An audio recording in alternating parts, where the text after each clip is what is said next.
Welcome to our channel. Today we how to register with Zendesk for service-based revenue, quick tutorial step by step clearly.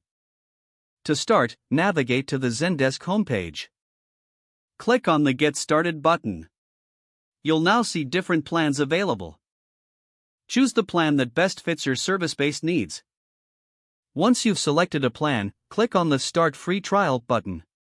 You'll be prompted to enter your email address. Fill in your email address and click Get Started. Check your inbox for a confirmation email from Zendesk.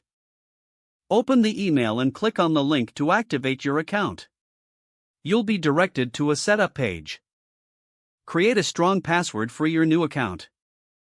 Confirm your password and click Continue. Now, you'll be guided through the account setup process. Provide your company name and other relevant details. Select the type of service you plan to provide. Next, choose your preferred language and time zone.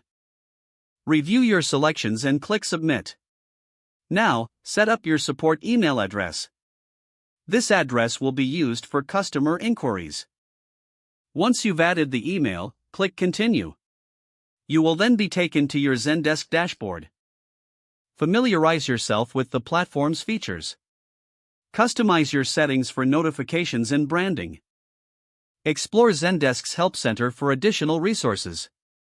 Congratulations, you're now registered with Zendesk for service-based revenue. If the page does not load, refresh the browser or try again in a private or incognito window. Make sure you are using the correct email address, then retype it carefully to avoid small typos. If your password is not accepted, use the reset option and create a new strong password you can remember. Check your spam folder for verification or security emails, then complete any requested confirmation steps.